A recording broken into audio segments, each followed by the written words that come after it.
The 2024 Major League Baseball season is upon us, and once again the Yankees are trying to build on their record of 27 World Series titles. And after a completely disappointing season in 2023, in which they went 82-80, the Yankees have made a number of significant improvements to address their problems of the past.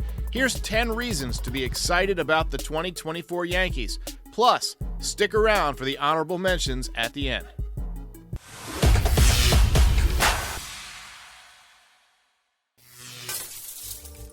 Number 10. Balance is back on the menu for the Yankees lineup.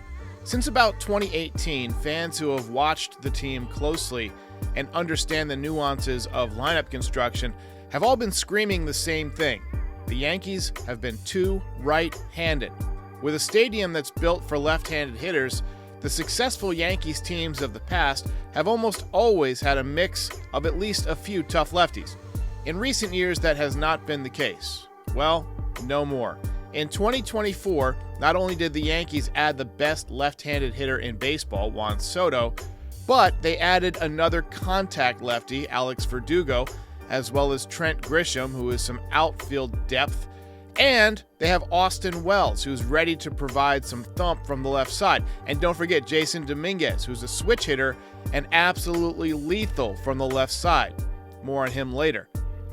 On any given day, if healthy, the Yankees can have 4 or 5 lefties mixed into the lineup, which allows them to go righty-lefty, and so on.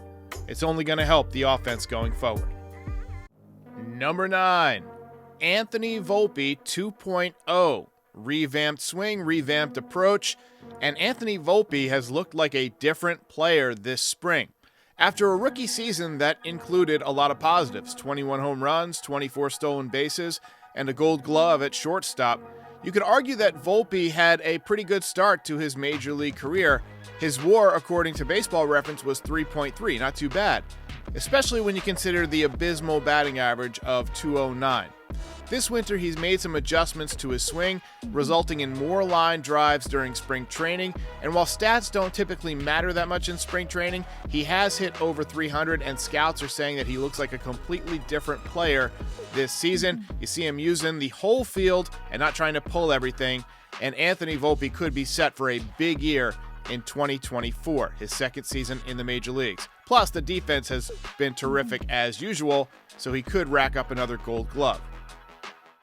Number 8. The opening day roster will not include Josh Donaldson, Aaron Hicks, Willie Calhoun, or IKF. They're all gone. They don't play for the Yankees anymore. And that's all I have to say about that. Number 7. The first full season in the major leagues for catcher Austin Wells. Austin Wells was the Yankees' 35th round draft pick in 2018, but did not sign.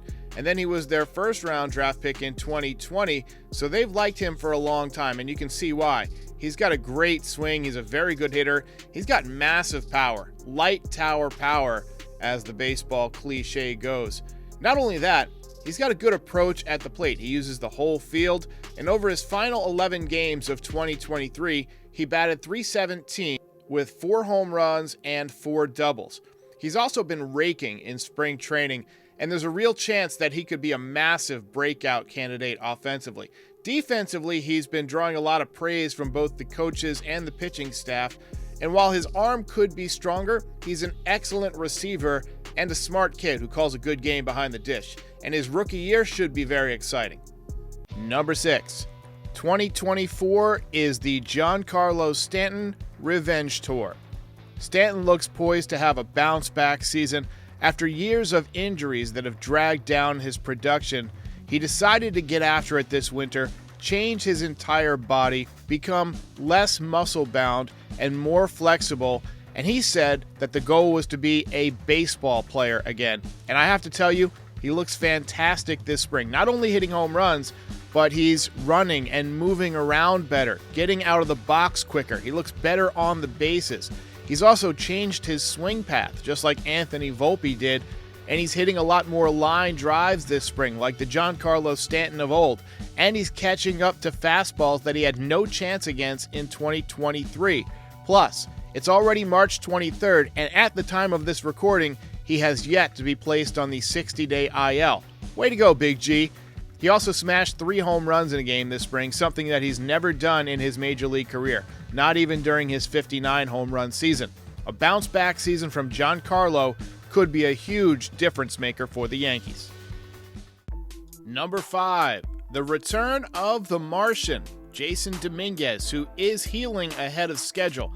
Now, maybe it's just me, but I feel like nobody around baseball is talking about this guy. It's like some kind of neutron amnesia bomb went off, and everyone forgot that as a 20-year-old, he hit 4 home runs in his first 29 at-bats, something that no Yankee had ever done. It's funny, when he was 17 years old, as a prospect, he was getting compared to Mickey Mantle and Mike Trout. And even the most optimistic Yankees fans were saying, hey, let's tone it down a little bit. There's no way he can be Mickey Mantle or Mike Trout. And then he did things as a 20-year-old in his first week that not even Mike Trout or Mickey Mantle had done at the same age. Wait for it. He's going to be fantastic this year. Dude's going to be a monster, and anyone who's sleeping on him is about to get a huge wake-up call. Number 4. First baseman Anthony Rizzo is healthy again, which is going to be huge for the Yankees lineup. In 2023, Major League Baseball changed the rules for the shift, which gave some hits back to left-handed hitters. Most people assumed that Anthony Rizzo would benefit from that, and they were correct. On May 28th of last season, he was hitting .304, he had a .376 on-base percentage, and an .880 OPS. Then he suffered a concussion after a collision with Fernando Tatis and basically stunk for the next 2 months, hitting .172 with just 1 home run. Turns out his reaction time was messed up from the concussion, but he is healthy now, and at age 34, he could have one more good year in him, and he's looked impressive during spring training. With 2 400 on-base percentage hitters in front of him in Aaron Judge and Juan Soto, he's going to have a lot of opportunities to drive in runs this year. So don't be surprised when you look up at the end of the season and you see that Anthony Rizzo has 100 ribbies. Number 3, Gleyber Torres has looked amazing this spring as he enters the final season of his contract and prepares to hit free agency for the first time. He's in a contract year, and as so many players do for their final season before free agency, he's come into camp in great shape.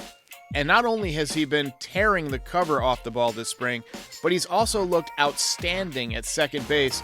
And with the injury to DJ LeMahieu, it's easy to see that Gleyber Torres could become the new leadoff hitter to begin the season if DJ LeMahieu is not ready.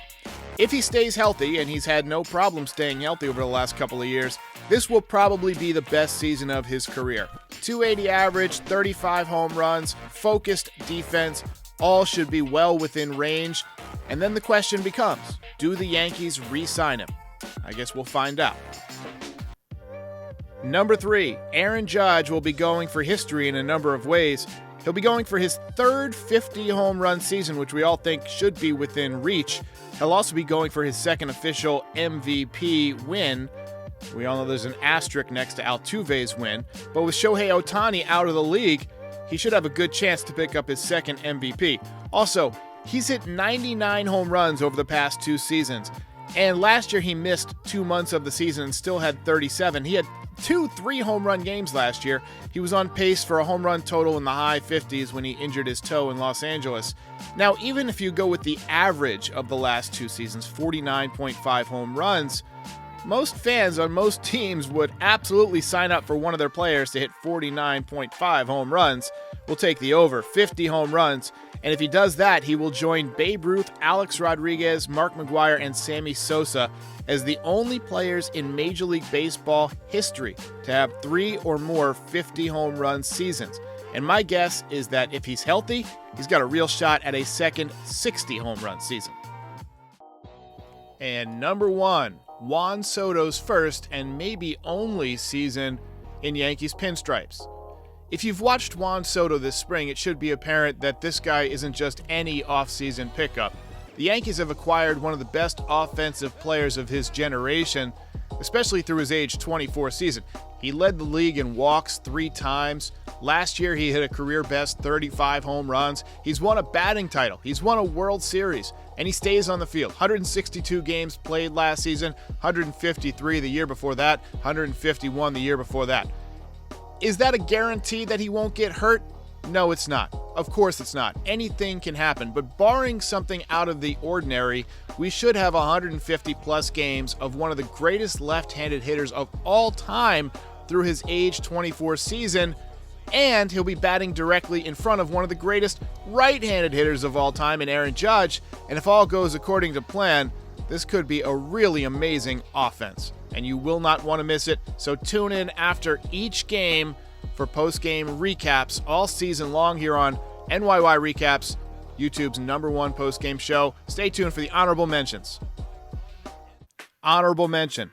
Gerrit Cole should be returning and hitting his mid-season form just in time for the playoffs. Now, there's no guarantee that he's going to come back at 100% or even come back at all, but Gerrit Cole in mid-season form going into the playoffs is an exciting prospect when you think about it. Honorable mention, Spencer Jones. He has looked amazing this spring. Some of the best speed in the league if you put him in the major leagues right now, and massive power. He really does look like a left-handed Aaron Judge. And then honorable mention, Carlos Rodon, who had a really, really bad year in his first season with the Yankees. He's looked outstanding so far this spring. He's pitching today, so maybe I spoke too soon. We'll see. But Carlos Rodon could be a huge bounce-back candidate for the Yanks this year. I'm excited to watch it, and I hope you are too. And I'll see you next time.